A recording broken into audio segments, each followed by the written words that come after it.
Welcome to Hello Self. It's a podcast focused on turning your can'ts into cans and your dreams into plans. I am your host, coach, and author, Patricia Leonard.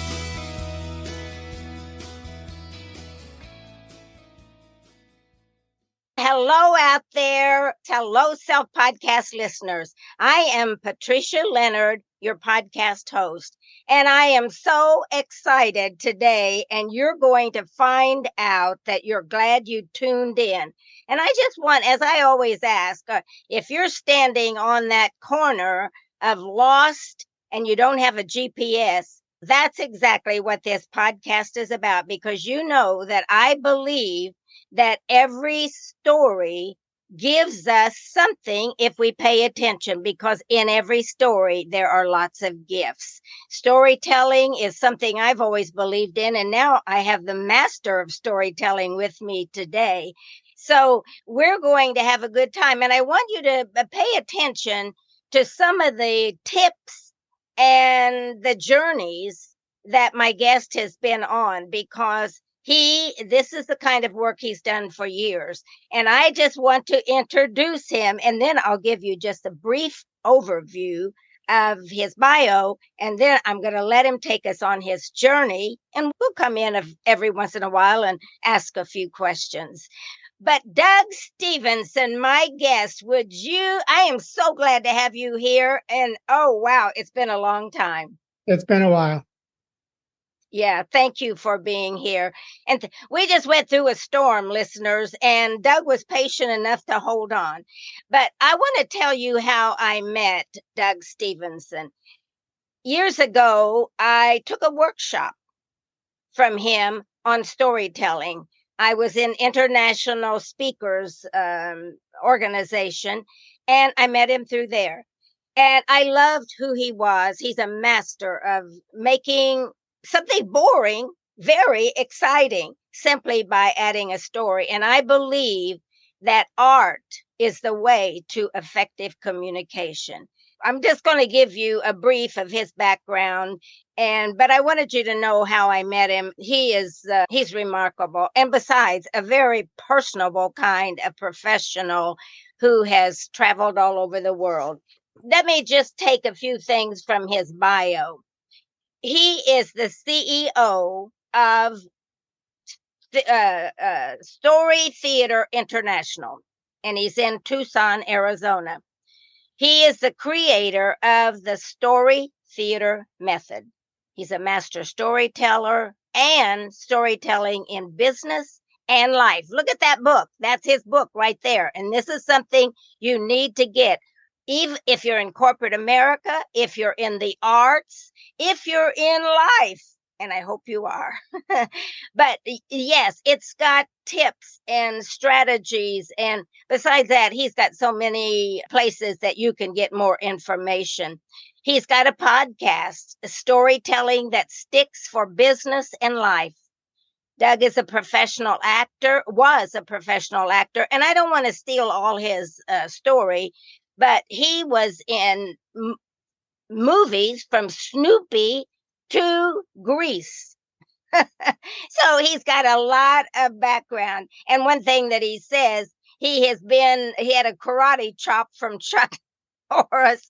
I love that when I read that. I'm telling you, I'm learning more things about him too. But he's been in every walk of life on his journey to the story theater and where he is in his life right now. He's an author, as you just saw his book, a storyteller, he was a realtor. I'm sure he'll cover some of these. An actor, as I just told you. He's been in corporate speaking and training events and conferences in 4 continents and 18 countries besides the USA. He's been a carpenter, a taxi driver. Learn a lot there. You get a lot of stories there. And he's taught leaders how to really lead. And that's one of the things by telling their mission in a story form. So I'm going to let Doug take it from here. And excuse me, I dropped the paper. And I'll pick up every once in a while with some questions just so we can get more detail of his story. But Doug, tell us where you started and how you got to being this master storyteller. Your Well, journey. it's a pretty fascinating journey that I've been on, and here I am. I'm turning 73 this summer, and I've been doing a lot of reflecting lately on this journey that I've been on, and what kind of a life that I've led, and why. Why did I make the choices that I made? What drove me to live such a life of risk and danger and drama? And it all started in Chicago. I was born in Chicago in 1950, and I grew up with one goal. I wanted to be an actor. I never wanted to be anything else other than an actor. I remember watching movies that just really captured my attention. Cary Grant and Katharine Hepburn and Spencer Tracy and Jimmy Stewart and The Philadelphia Story and Bob Hope and Bing Crosby and The Road to Zanzibar. And I just was fascinated by things going on in the movies, and it just captured me. And I not only loved movies like everybody else, I related to the actors. And I don't know why I related to the actors. It's almost like if it was a past life remembrance or something that I felt like, oh, I'm that guy. I'm like that guy. I'm like that Bob Hope guy. I'm like that funny guy. I'm like the sidekick. My dream to be an actor carried me through my entire childhood. I wasn't supported in it in any way by my parents. They didn't send me to acting class and do all that kind of stuff. It was just internal for me, just a belief. At 19, in the summer in between freshman and sophomore years of college, I wanted to look for an acting workshop in Chicago, something that I could do, because there wasn't really anything in my high school or my college to support me there. I chose a college that didn't even have a theater program. I don't know why. But there I was in Chicago. I was 19. It was the summer in between. And I found a Second City improv workshop. Oh my gosh, I thought Second City, this is a big deal. And I went there. It was a 6-week improv course. And I absolutely hated it. I just thought, this is stupid. This is dumb. This isn't acting. They're not giving me a line. They're not giving me any direction. They're just like playing these improv games. And I thought, no, this is not it. In the workshop, I met a woman and we were having a conversation afterwards. And she said, oh, you need to go to the Ted Liss theater workshop. I went to this theater workshop that was more like a New York real theater workshop, method acting and adults, not just kids my age, but adults, people in their 20s and 30s and 40s, models and actors making a living. And I thought, oh my gosh, I've hit nirvana. This is it. This is the real thing. I never went back to college. And I studied there for 2.5 years, and I did some of my first theater in Chicago. My first play was The Merchant of Venice, a Shakespeare play. I was Launcelot Gobbo, the Shakespeare clown. And it's, oh my gosh, that's what I am. I'm the clown. I'm the comic relief. This is who I am. And then I did Grease. My second play was Grease. I was the original Danny Zuko in the original Chicago production of Grease. This was my second play, and I'm like in the hottest ticket in town. New York producers are flying into Chicago to see this show. It was like, oh my gosh. And anyway, I did a lot of theater in Chicago, but I wasn't able to make a living. They weren't shooting movies and TV in Chicago. So I thought, all right, New York or Los Angeles? New York or Los Angeles? I don't want to go to New York. It's just like Chicago, only worse. I grew up in Chicago. It's a city with streets and pavement. But Los Angeles, the beaches, the sun, palm trees, women in bikinis. Oh my gosh. So I decided I needed to go to LA if I wanted to pursue my dream of movies, because I was more interested in being in movies and TV than I was on stage. And that would have been New York. So I hatched this plan. I'm going to go to Los Angeles. I'm going to go to Los Angeles. I know I'm going to go to Los Angeles. But I was driving taxi and studying acting at night, and I wasn't making any money. But I did have a plan. My plan was, I'm going to save $1,000. Going to get $1,000. I need some seed money. I'm going to pay off my car. I'm buying my Volkswagen bus from my dad. And I had this plan, but a year after I had told my friend Susan about this plan, I still hadn't left. And she said, one night after acting classes, like a midnight breakfast after acting class, she said, Doug, a year ago, you told me you were going to leave for Los Angeles. You said you're going to save $1,000. How you doing? I said, I haven't saved any money. She said, have you made any payments on your car to your dad? I said, no. And she says, what are you doing? When are you going to go? Are you serious about going? And I said, yes, I'm going to go. I'm going to go. And she says, when? And I said, when is perfect? When I have $1,000. She said, Doug, you said that a year ago. You're never going to go. You're never going to go. Here's what you need to do. Just pick a date, Doug. Just pick a date on the calendar. And on that date, you're going to go. No matter what, you just go. And I guarantee you, if you pick a date and you put it on the calendar, things will start to happen because you'll get serious. Not just, oh, someday. Because someday is not a date, Doug. Someday is not a date. Pick a date. This got me really thinking about, I need to have a deadline. I need to pick a date. I did. And on September 15th, I had not saved $1,000. I was not able to pay for the car. I gave the keys back to my dad and said, sorry, I can't buy it from you. But I did have $250 and a duffel bag full of clothes. And I made my way to the entrance to the freeway and I stuck out my thumb and I hitchhiked to Hollywood. It took me 8 days and I was petrified. But within 3 hours of getting picked up and dropped off and picked up and dropped off, I was out there in the middle of the cornfields in Illinois. And it was like, I am no longer thinking about going to Los Angeles. I'm doing it. And how did that happen? It happened because I picked a date. Now, many times in my life, I have had to pick a date. When I was in a relationship with someone that was a really lousy relationship, I had to pick a date to break it off, to break up. When things weren't working out with a job, and it was a toxic job and a toxic boss, I had to pick a date to quit. And so many times in my life, I've had to pick a date. Now, how about you listening to this? Is there something you want to accomplish in your life? Are you in a toxic relationship, a bad job? Is there a dream that you have that you want to accomplish and keep putting it off for the perfect time or a more advantageous situation? Are you letting fear stop you from moving forward? Pick a date. Now, what I just shared with you was a story based on my story theater method. Yes. There is a methodology to how you tell a story. Where did I learn this? I learned it doing Shakespeare. I learned it doing theater, good theater, because I've done good theater and bad theater.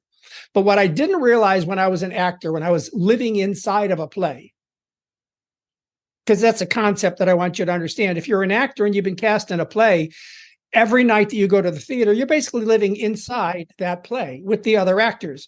You have your scenes, they have their scenes, you have your entrance, you have your exits. But what happens backstage is you get to listen and feel how this play is working with the audience out there. And you get to hear night after night the same lines in the same sequence, the same places where people always laugh, the same places where you can hear a pin drop. And I started to have an appreciation without really understanding that I was studying it. I started to have an appreciation for form, for sequence, for dialogue, for structure, for entrance and exits, for the theatricality, the volume, the language, the way that you perform the character. And many years later, after I'd gone to Hollywood, and I'd spent 13 years in Hollywood, because very quickly, I spent 13 years in Hollywood, and obviously I didn't make it. It didn't work. I didn't do a lot of acting in movies and TV. I did theater out there. I got an agent. I got some auditions for TV shows and movies, and I got some little bit parts like one-liners, but I never made it. And at a certain point, I had to leave Hollywood. I had to pick a date and get out because my soul was in danger. I think I told you that in my little bio. My soul was in danger. I had lost my joy. My dream of being an actor and making people laugh and making people feel good had devolved into this frustration and this anger with the fact that I had devoted 16 years of my life and it wasn't working. It was like a bad marriage. Anybody who's ever been in a really bad marriage for a long time and then finally has to admit, I need to have a divorce. I had to have a divorce from Hollywood and from my dream. And I picked a date and I left. And then I got into real estate and I started speaking and I started to find myself at the front of the room and I started telling stories in my little speeches that I was doing. And people started to really respond to my stories. And an interesting thing happened one night in Colorado Springs, where I ended up. I ended up in Colorado Springs, Colorado, because when I left LA, I didn't even have a destination. I didn't have a plan. I didn't know what I was going to do next. I just knew I had to leave. So pick a date. If you're in a bad relationship, pick a date and just leave. You don't have to know what's going to happen. So there I was in Colorado Springs one night, and I decided to tell a story in front of an audience at the Pikes Peak Library, a story that I had told many times in Los Angeles in stand-up comedy clubs. And this was a story about going streaking and getting arrested naked in Westwood, outside of UCLA. Now, I was in an avant-garde theater company in Los Angeles. We did all kinds of crazy stuff. And one night, the director came out and he said, tonight, you're going to do outer theater. I want you to leave the theater with a partner and do something you would never do, something that's outside your comfort zone. And so my partner and I decided to go streaking because that was way outside of my comfort zone. We did this. We went streaking, but we ended up getting arrested naked. Cops intervened and stopped us and arrested us naked. And we got taken to the police station in our underwear in handcuffs. And it was like so traumatic. But the next morning when I woke up, I thought, everybody's been telling me I should do stand-up, but I never had any material. I think I now have some material because that could be a funny story. I went to 5 different comedy clubs and I told the story and I never got a laugh because I didn't know how to tell my story. I just stood still and I told it like it was a fact. This one night in Colorado Springs, I'm giving a presentation in front of about 45 people. And without even thinking about it, I said, hey, you guys want to hear a funny story, funny Hollywood story? And they're all like, yeah, sure. And I just started telling this streaking story. But instead of standing still, I performed it. I acted out, getting into the back of the Volkswagen bus and getting undressed and getting naked down to my shoes. I acted out, jumping out of the van and running down the street. Here I come, here I come. And I'm running and I'm acting out, running down the street past the movie theater line and freaking out and screaming and yelling and getting arrested naked and getting handcuffed naked. I'm acting all this out. I'm acting it out. The people listening to my story, watching me tell this story, were laughing so hard that tears were coming down their faces. The laughter was so loud, it was freaking me out because I had told this story before and I'd never gotten a laugh. That night, as I was driving home, I had to sit there and ask myself, what just happened? That's the same story. What just happened? And as I analyzed it, I realized in LA, I just stood still and told the story like it was a fact, without embellishment, without volume, without physicality, without acting it out with any of the joy and the freedom that I shared the story with in Colorado Springs. And that was the beginning of the story theater method, because the story theater method is a methodology where you not only craft the story, you deliberately craft the story. You ask yourself, what's the first line, the second line, the third line? How does it move forward? What are the scenes? What is the sequence? But then you act out parts of the story. You act it out. You don't tell it like it's past tense. You don't describe it like it's past tense, which is what I did in Los Angeles. I told the stories if it happened yesterday. When I did it in Colorado You became Springs, your own screenwriter, didn't you? Yes, I became my own screenwriter, my own playwright. But when I performed it, I wasn't talking about something that happened back then. I was streaking. Yes. I went streaking right there in front of those people. They felt like they were watching me streak in front of a bunch of people in a movie theater line. They saw me getting arrested naked. They were engaged. They were involved. And I realized, oh, that's the theater. When I was an actor, I didn't just deliver lines. I acted the lines. I breathed life into the lines. I became the character. I became Doug Stevenson going streaking. And that was the beginning of the story theater method. Fast forward, I ended up joining the National Speakers Association, where you and I met. Yes. I went to the Colorado meeting up in Denver, and I did a showcase where I told the story, the streaking story. And people came up to me afterward and they were like, what is that? I have never seen anybody do something like that. What is that? We tell stories, but I've never seen anybody do that. Is that theater? Is that acting? Well, they had all of this energy around what I had just done. Is I just walked into a room full of professional speakers and they're coming to me as if I'm the expert. And they started to ask me, could you teach us how to do that? So I did a workshop, a story theater workshop, and people flocked to it. And then I did another one. And another one is, oh my God, this thing caught fire. This thing was amazing. It's like people were doing, and every time that I coached someone, I learned something else about the methodology that I was developing. Because I didn't start out with this. I started out coaching one person. And by the time I was done coaching that person, and then coaching another person and coaching another person, I started to develop these techniques that were the story theater method. And over a couple of years, it's like, I've got language, I've got methodology, I've got technique. I'm teaching people the 9 steps of story structure, how to make the point with a phrase that pays, how to act it out, how to know when to go in and act and when to just narrate. The whole thing just became this amazing thing that became my life. And at the time that I was a professional speaker doing keynote speeches on the positive power of change, along came story theater, and I transitioned. Once again, you say, what are the transitions? What are those places in your life where something shifts? I had to pick a date, once again, where I was no longer going to go on the road as a keynote speaker doing the positive power of change. I was going to start turning those down in favor of doing story theater workshops and coaching other speakers and speaking and training on storytelling in business. Story theater method took me all over the world. Positive power of change was good. It was fine, but it was a commodity. It was something that anybody could do. And I did it uniquely. I told my streaking story and I got booked a lot. But it wasn't like story theater method, which was mine. It was unique to me. So one of the things I want to share with your listeners is there's something organic inside of you that no one else has. Bravo. Now, yes, it's your story, but it's also that passion, that dream inside of you that when you pursue it, it might not work out the way you think. Because I thought I was going to be an actor in Hollywood. I thought I was going to be a movie star. Obviously, it didn't happen that way. But as you're listening to me talking about acting in my stories, just repurposed.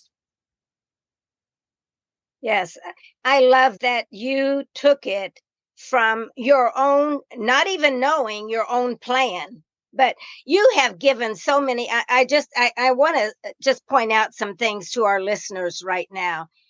Doug has been giving you so many tips. If you are standing, like we ask, on the corner of Lost and your GPS is broken and you don't know which way to go, you don't always have to know. He said, get a date that you're going to do something and start doing it, even if it isn't the big plan. His big first plan was to get $1,000 and buy a car from his dad. So it just means we have to keep moving forward. And I love all these things that he said. I got around a woman that said, when are you going to do it, Doug? So get around people that encourage you. Is that right, Doug? Another thing. And then another point that he brought out is look at yourself, because he looked at himself a lot and said, I'm not happy here. And if you're not, maybe move on. Or if you didn't get it, it probably wasn't the right thing. So start something, he's saying. And I really like this. Pick a date and get over the fear. I know this is a big thing with a lot of my clients. Just like I had somebody call the other day who has not driven. Her husband basically drove every place they went. And so he's passed over now. And she said, you know what? I'm afraid to drive to any place anymore that's more than 50 miles. We all create that comfort zone and we don't want to step out of it. And Doug has taken corporations, some of the major, I don't know if I mentioned these, Google, NBC, these are leaders that he has helped them move from being what we call a leader to an effective leader and not just a title in major companies. What were some others? Pfizer, Lockheed Martin, Wells Fargo banks. He has done this all over. So the storytelling, and here's what something else he said, and I just got to say something. And Doug, you correct me if these are not the right kind of things. You, with your storytelling, your method is about entertainment, engagement, and inspiration. I don't know about, I'm saying my audience is probably saying, shut up, Patricia, and let Doug say more. Because what were some of the real feelings within you? I think you've covered most of this, but the wake up kind of moments that you said, hello, Doug, this is not the right place. And I think you covered a lot of those. But anything else that life changes and things like that, you've covered almost everything that I was hoping to get from you. But I really, the story method, I like the way you've put that out. You also move locations. How did that impact your life? You moved from Chicago to LA and seeing who you are. One of the things that I think people get stuck in is the fear of the unknown. Yes. And that has never been a problem for me because leaving Chicago was hard because that's my home. That's my friends. That's my family. I know the streets. I know everything about it. I am comfortable here. I have never been comfortable being comfortable. It's uncomfortable for me to be comfortable. And so hitchhiking to Los Angeles, while it was petrifying, was more life fulfilling than staying stuck. I knew I couldn't achieve what I wanted in Chicago. I couldn't make a living there. There was no way to make a living in Chicago unless you were a model. Look at me. I'm not a model. I'm not going to make it that way. And a couple of voiceovers. But in Los Angeles, oh, that's where my dream could evolve. I got to Los Angeles and oh my gosh, I was 22 when I got there. I had practically no money and miracles started to happen. I hitchhiked into Los Angeles. I didn't know what I was going to do once I got there. I did not know anyone once I got there. And this is one of the greatest lessons that I learned in hitchhiking. People would pick me up and they would take me a little bit further along down the line and I would get closer to my dream. People would pick me up and drop me off and people would pick me up and drop me. It was a miraculous experience hitchhiking. That alone taught me that life works. You just have to put yourself out there. Life works. I got to Los Angeles. And I was sticking out my thumb to go hitchhike to look at an apartment, to share an apartment with a bunch of college students. And this guy in a 59 Chevy sees me standing on the street in Westwood, and he pulls up to me, and this is in the middle of the summer, and he says, "What are you doing?" He looks across the car, opens the window, the passenger side window is open. He says, "What are you doing? You cannot hitchhike in Los Angeles. Get in the car. Get in the car." And he's like trying to save me from getting arrested. Within about 8 minutes, we went from where he picked me up to where he was supposed to drop me off. In that 8 minutes, I found a friend. Yes. And he recognized that I was someone that he wanted to help. And he said, "You don't want to go look at that apartment, do you?" And I said, "No." And he says, "Come on, I'm going to take you home. I've got a friend who's looking for a roommate. I'll introduce you to him." And bingo, I had my first ally, my first friend. And the reason I'm sharing this is to give people the courage to step out and pursue that whatever, knowing you don't have to know how. You don't have to know who. You don't have to live in this fear of the unknown because the unknown is filled with miracles and allies and angels. And Gordon Nelson was my first angel. And he introduced me to somebody and they introduced me to somebody and they introduced me to somebody. And this happened and that happened. And it was just the whole Los Angeles thing. It started out as this joyful exploration of newness, spiritually, geographically, everything about it was just so new and fresh. And over the 13 years, it was probably about 8 really exciting years. And then it went downhill because I started to get really mad that I hadn't made it. And I lost my joy. And I said my soul was in danger. It's like, I realized at a certain point I had to get out. And the reason I had to get out is because I had lost my joy. Mhm. My dream had no longer become, I want to make people laugh. It become, I need a TV series. I need a commercial. I need to get seen. I need to make money. Why am I not making? And I started to resent everybody and everything. You need to move away from pain and towards joy in your life. And I have experienced so much pain, so many heartbreaking relationships. It was soul crushing that I didn't make it in Hollywood. Not even a little bit.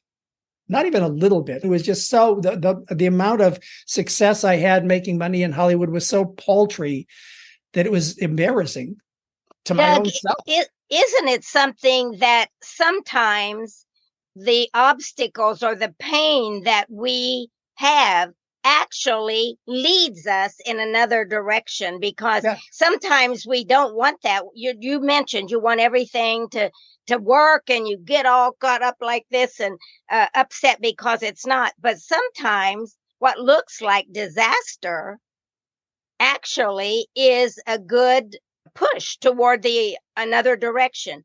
One thing that I love what you're saying, and you said about the thumb getting a hitchhiking in our society today. So I wanted to take this to today, if we could. How does your story method, how can this inspire our society today, not only in business, but Doug, you're talking about spiritual stuff. There are a lot of people lost in our world today, absolutely lost. They don't know where they fit in. They don't know what they're going to do next.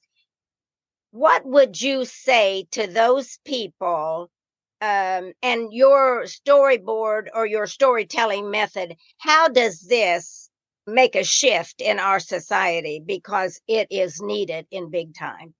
There's two levels going on. One is the philosophical of just get out of the house, experience life, take risks, take chances, go meet people, go ask for help, move from pain to joy, walk away from toxic relationships. That's just on the life lessons that I learned. Is like, you just have to go. You just got to give it a shot. And you might fall on your face, as I have hundreds of times. I have been rejected thousands of times as an actor, as a speaker, as a realtor. I have been rejected thousands of times. That can be soul crushing if you believe that you have to win everything. Yes, this is interesting that you're saying about the crushing. And I had a young man that called me earlier this week. He got let go from a company, and he has been looking for a position now for 5 months and hasn't gotten anything. And so I said, what do you want? How can I help you? And he said, could you get me a resume? We think these things are fixes. And I said to him, as a coach, I said, I want to say something and you're not going to like it. And you may not hire me as a coach. But what you are just saying, Doug, is exactly what I said to him. I said, I'm glad you lost your job, because now you're going to find yourself. Yes, I agree. You said I got many turned down, and look what it did. It projected you or trajected you toward your book. I think that sometimes we don't want to hear that there are those kind of things we have to go through in life. And you can't avoid pain. You can't avoid failure. You can't avoid mistakes. People try to play it safe so that they won't get hurt. And by playing it safe, you hurt yourself. You don't get to experience the joy, the highs. I'm a kamikaze person. I've always been a little bit too self-destructive, I would say, in my choices, a little bit too harsh with things. And as I started this out, I said, I'm at this period of reflection where I look back and say, what was driving some of those choices? And one of the things that I've realized is I've got to pay attention to my patterns. What are the patterns of behavior that I have seen myself engage in over and over again? Which patterns hurt me? Which patterns helped me? And it takes a while to start to be able to look back with compassion, self-compassion, and patience and say, wow, I did some really strange stuff. I self-sabotaged myself a number of times along the way. Do I need to keep doing that? Or can I change? Can I make a new pattern? And it happened to me in relationships. It happened to me with a lot of the choices that I made in Hollywood where I refused to accept help. I had people who wanted to help me or introduce me to somebody. And I said, no, I have to do it myself. You don't get by in Hollywood without anybody helping you. You have to have as much help as you possibly can. Well, in life, it's life. It's you need to seek out people. You need to listen to people. You need to ask for help. You need to do all of these kinds of things that are uncomfortable. I look back and I think I'm the oddball because I did ask for help. I did go out. I got an agent in Los Angeles by getting up in the morning, getting a list of agents, and literally getting in my car, getting out of my car and walking into an agent's office and say, hi, I'm Doug Stevenson. I'm an actor and I'm looking for an agent. And 20 out of 21 would say, do you have an appointment? And I'd say, no. I said, do you have a referral? And I'd say, no. And there are a million others looking for an agent too, Doug. Yeah, but most of them would just say, no, I'm sorry. We're not interested. Go away. I walked into one office, a very small agent, just an agent and a secretary, but he was a Hollywood agent. And I walked in and I said the same thing. And he says, oh, and the secretary turned and she said, hey, David, you want to talk to an actor? David said, yeah, I got a minute. And I went and I sat down and I walked out and I had an agent. How do you move forward in life? You get out of the house. Yeah. You go. You ask. Are you going to get rejected? Yeah. Yes. And this guy who's looking for a job, he's probably looking for it online. Get in the car and go to an office and walk in and be bold. That is exactly. Sometimes it just takes relationships is everything, isn't it, Doug? Relationships, but boldness as well. People respect boldness. Yes. That's how I got both of the agents in Los Angeles. That's how I got into acting classes. That's how I made relationships. Boldness, asking for what I wanted. When I was in real estate, I didn't do things the way other people did. I did things differently and I became successful. Mm-hmm. And speaking actually helped me in real estate. So if you ask me, how does the story theater method and how does storytelling help you in life? Stand at the front of the room, give presentations, give speeches. You don't even need to know what you're doing. Just get up there and learn on your feet. So many people are petrified of speaking. The first speech I gave in real estate, I couldn't breathe. I literally couldn't breathe. I was petrified to give my first speech in real estate. But I got better and better. And then all of a sudden, there I am making a living as a professional speaker all over the world. You learn by doing. Exactly. And the good thing is we may not always have a plan to be a speaker, but we start telling our story or we start getting ourselves out there just saying one or two things. Hey, this guy is funny. Why don't we bring him in? Somebody else hear you. Oh, you just said something that I think is very important too. I ask about this society that we're in today, and most people don't know who they are. Now, that's okay, but you're never going to discover just getting online and only putting your name on there and some kind of social thing. That's one way to at least get out there. But that's what Hello Self is about. It's looking at our spiritual, our emotional, our physical, and our mental self, because our mental self is not always in alignment with our emotional and heart self. And yes, and it will say, you couldn't do that, Doug. What makes you think you could do that? Or Patricia, you couldn't. So I think that we have to look at all. Doug, I have to say something that I just did recently, and I think you'll relate to it.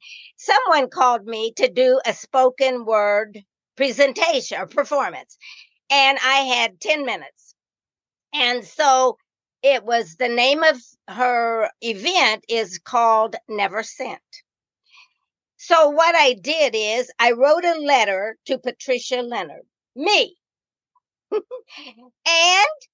I talked about the moments that Patricia didn't support me and the moments that she did and the moments, because it's a way to get to know hello self. So here's what I did. They had a microphone and a tall stool. That's all we had. And so I got up on the stool and I had written this letter in on the pages, just written it out on pages of paper. And I started reading that. And I said, I've written this letter and I've never sent it, but I am tonight. I'm going to read it to the person I wrote it to. And so I started talking to Patricia. And when I finished that one sheet, I would let it fall to the floor. And when I finished the second sheet, but I was talking to her, not the audience, I was talking to her. And I'm not kidding you. This man and his wife stood up and said, "What is your name again?" But you know what? It's another way of story theater, because I was looking at the times that I haven't supported myself at the mental, even though my heart said this. Yeah. So I'm just in love with you again and what you do, because I think it is exactly what people are needing now. And I hope someday I can afford to have you come to Nashville again in my new show that I've got, because that's exactly what we need as a world is. So what other kind of things have you got planned for your future around story theater or anything in life? What are the other things? And then I want you to tell them a little bit about your podcast. The podcast is the next thing up for us to talk about, because I am retired from speaking on the road. Okay. I decided at a certain point, I've had enough of airplanes and airports and shuttle buses and hotels, and I've done enough of that. I don't want or need to do that anymore. It's too hard on my body. Yes. It's a transition that I just felt that I needed to make. And sitting in that void after I left the road, and it coincided with COVID as well, because COVID happened and I didn't have a choice. I couldn't go on the road because everything got canceled. And so as I was sitting there in this void, this space of now, what do I do with my life? I had heard about podcasts and I'd thought about podcasts and I'd listened to podcasts, and I thought I'll repurpose my story theater methodology and the things that I teach in my coaching, the things that I teach in my workshops, the things that I teach to people when I would do corporate training and keynotes. I'll start to put them into podcasts. And so for those listening to this that would like to learn more about speaking and storytelling and the story theater methodology and all that, the Storytelling That Sticks for Business and Life podcast is a great way to start to understand, but how would I share my story? Because a lot of people have a story to tell. We all have a story to tell. Oh, yes. The problem for a lot of people is, yeah, I have a story to tell. I just don't know what to do with it. I don't know how to tell it. And they feel like if I don't have any instructions on how to tell a story, if I don't have any format, if I just get up and tell it, it could go off in all kinds of tangents. It could be a mess. I could embarrass myself by telling my story because I don't know what I'm doing. And so storytelling is the most powerful thing you could do at the front of the room if you know what you're doing. If you are strategic and deliberate about what is the role, what is the purpose of my story? I told you my story about pick a date. I told you my story about my dream of being an actor and wanting to go to Hollywood, and had all these obstacles and challenges and my fear and my grand plan. And I wanted everything to be perfect. And my friend telling me to pick a date. That's a little piece of theater.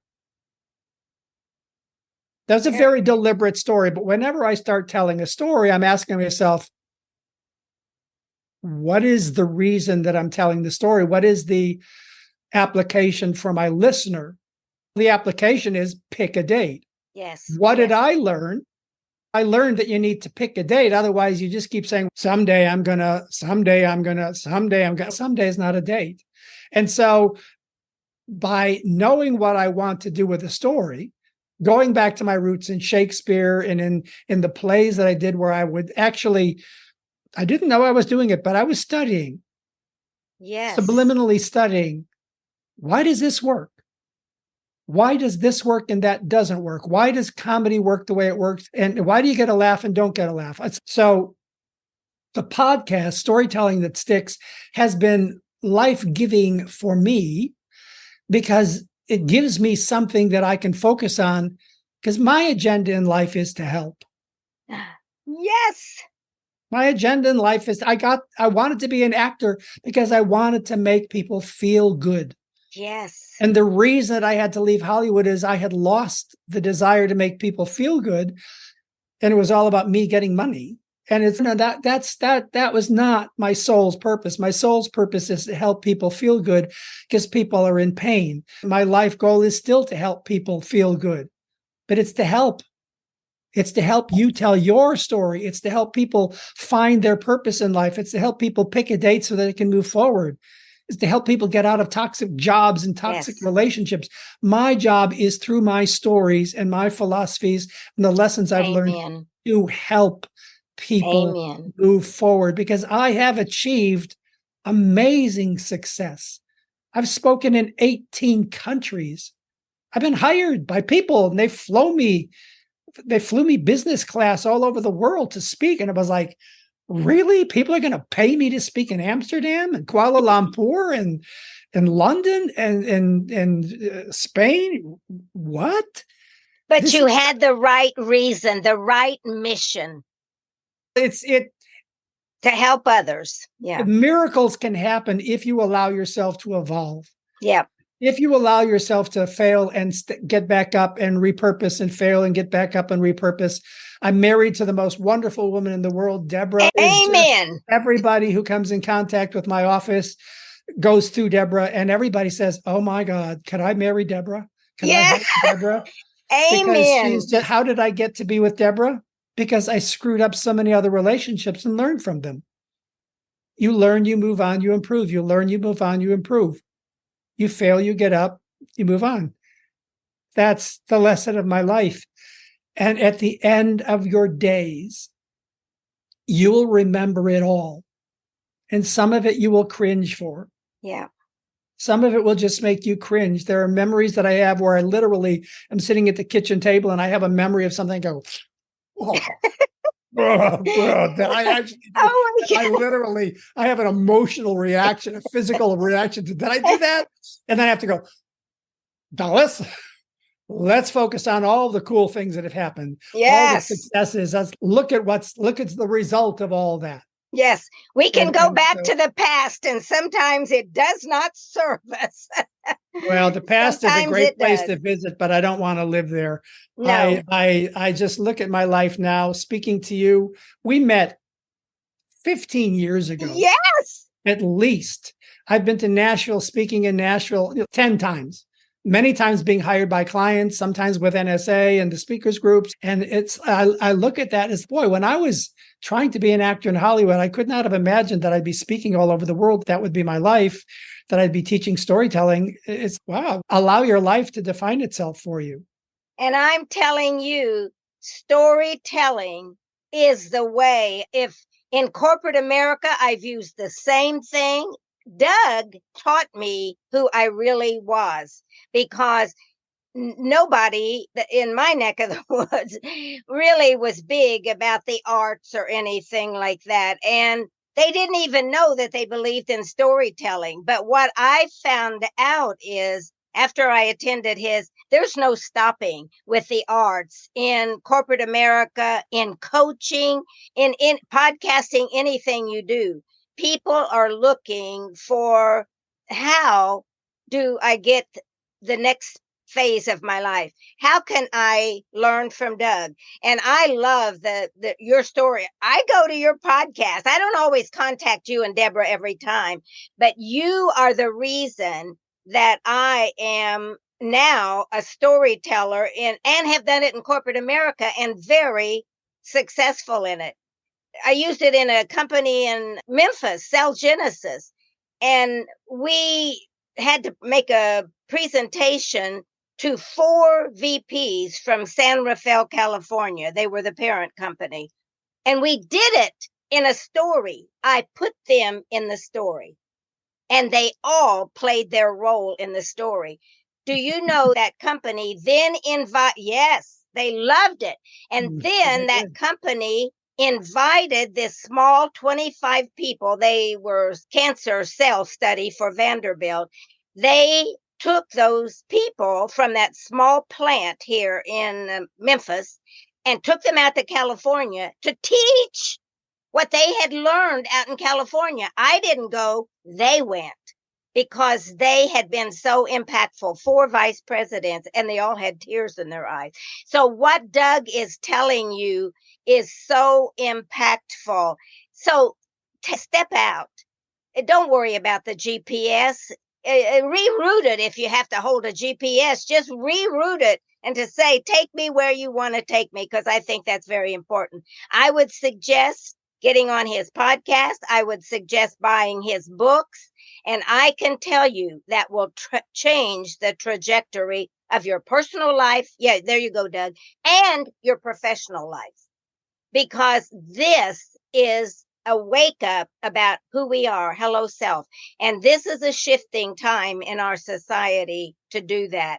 On the website, when we post this podcast, we will have all these connections to Doug, to his book, to his podcast, to whatever he has shared with us, so that you can learn and don't just listen to one.